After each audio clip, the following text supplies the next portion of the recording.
సాయిబాబా గారు చూపించినటువంటి లీలలు చాలా చిత్రాతి చిత్రమైనటువంటి స్వరూపం.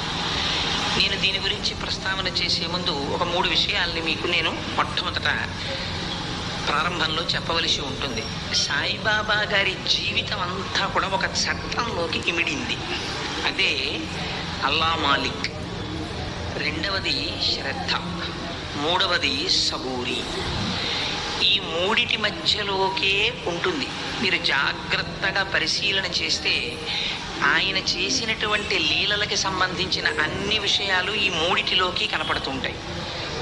ఎందుచేత నేను ఈ మాట అంటున్నానంటే, మనకి శాస్త్రంలో ఒక మాట వాడతాం, మాయా అని.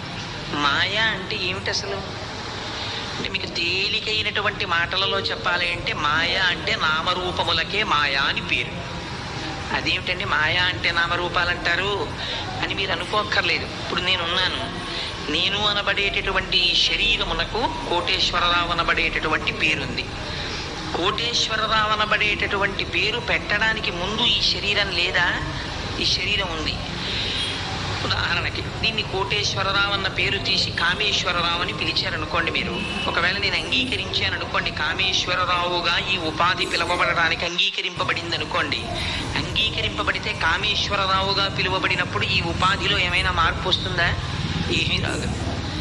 నామం ఉంటే రూపము జ్ఞాపకానికి వస్తుంది, రూపము జ్ఞాపకానికి వస్తే నామం జ్ఞాపకానికి వస్తుంది. ఆ రెండు ఒకదానితో ఒకటి ముడిపడి ఉంటాయి. చాలా జాగ్రత్తగా మీరు ఈ విషయాన్ని గుర్తుపెట్టుకోవాలి. నేను మైక్కు అన్నాను అనుకోండి, నేను మైక్కు అంటే మీకు అట్లకాడ గుర్తురాదు. నేను మైక్కు అంటే మీకు ఏం గుర్తొస్తుంది? మైకే గుర్తొస్తుంది. దీన్ని ఎవరైనా చూపించి ఇది ఏమిటండి అన్నాను అనుకోండి, ఇది మైక్కు అంటారు. అంతేగాని ఇది నీళ్ల బిందె అని ఎవరన్నారు కదా. ఎందుకంటే దీనికి మైక్కు అని ఒక పేరు.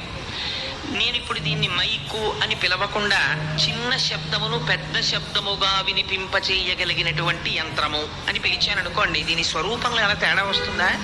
ఏమీ రాదు.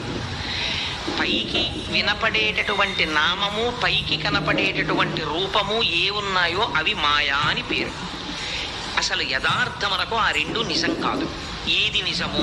నామమునకు రూపమునకు అతీతమైనటువంటిది ఏది ఉందో అది సత్యం. ఇందుచేత కోటేశ్వరరావు అని పిలువబడుతున్నటువంటి ఈ ఉపాధి అసత్యం. ఎందుకంటే ఈ ఉపాధి ఒకనాడు లేదు, ఒకనాడు వచ్చింది. ఇది ఎల్లకాలము ఉండదు, కొంతకాలమునకు వెళ్ళిపోతుంది.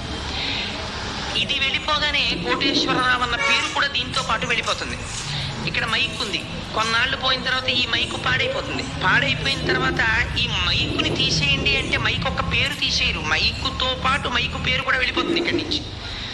నామము రూపము ఒకదాన్ని ఒకటి ఆశ్రయించి ఉంటాయి. కానీ నామరూపములు రెండూ లేకపోయినా కూడా సర్వకాలముల యందు ఉండేటటువంటి పరమసత్యమైన వస్తువు ఒకటి ఉంది ప్రపంచంలో. దానికే ఆత్మ అని పేరు. దానికి ఏ విధమైన వికారము ఉండదు, ఏ విధమైన మార్పు ఉండదు. ఈ లోపల ఉన్నటువంటి